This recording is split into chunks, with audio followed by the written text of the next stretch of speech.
This chapter investigates further the influence and expansion of African American music.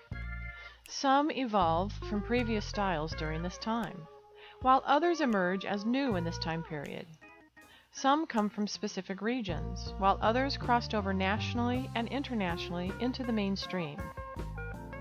The godfathers of funk include Soul Brother No. 1, James Brown, Sly and the Family Stone, and George Clinton.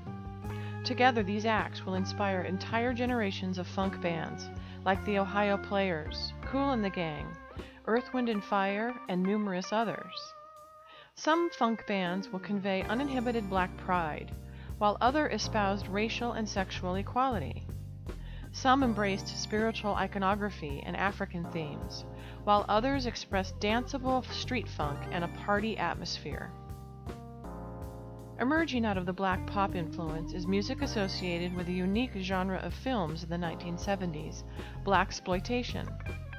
These films had conflicting reactions even in the 1970s, with some members of the black community praising them for their inclusion of black heroes.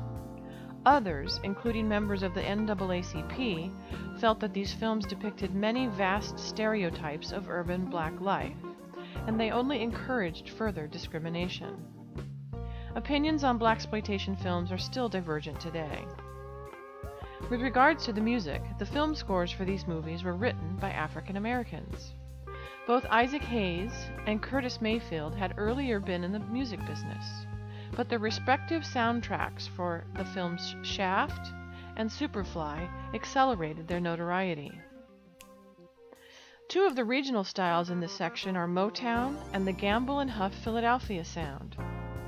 Motown, out of Detroit, Michigan, developed with more intensity for some of the acts, like the Temptations and the Commodores, while they still offered teen-centered dance music with acts like the Jackson 5. Motown original Marvin Gaye took on heavier lyrical content and themes, and Stevie Wonder's music, played almost exclusively by himself, resulted in masterpiece album after masterpiece in the 1970s. Acts associated with the Philadelphia sound of the 70s include the O'Jays, the Spinners, and the Stylistics. These acts often had a more driving quality, and in some instances, heavier lyrical content. The O'Jays' song Black Stabbers is an excellent example of this sound. The 1970s were also the glory years for Jamaican music. Jamaica had been a British colony until 1962, so Brits and Americans were already aware of ska, dub, and reggae music, and Jamaicans were exposed to US and UK rhythm and blues. But the musician to take reggae global was Bob Marley. Starting just 1 year after Jamaica's independence from Great Britain with the group The Wailers in 1963, by the end of his life in 1981, Marley's influence had introduced reggae all over the world. Reggae is the popular music of Jamaica, and some even call it the rock music of Jamaica, for its subjects of the downtrodden, oppressed, and themes of rebellion. By the mid to late 70s, a new type of dance music was sweeping the airwaves. Disco became a national and international phenomenon, in part from its inclusion in the hit film Saturday Night Fever. Once disco began to dominate everywhere, though, many people, both in the music business and listeners, reacted quite strongly. Some viewed this new craze sweeping all the clubs as nothing more than escapist, electronically generated music for dancing. Some even went so far as to organize anti-disco rallies, where boxes of disco records were violently destroyed.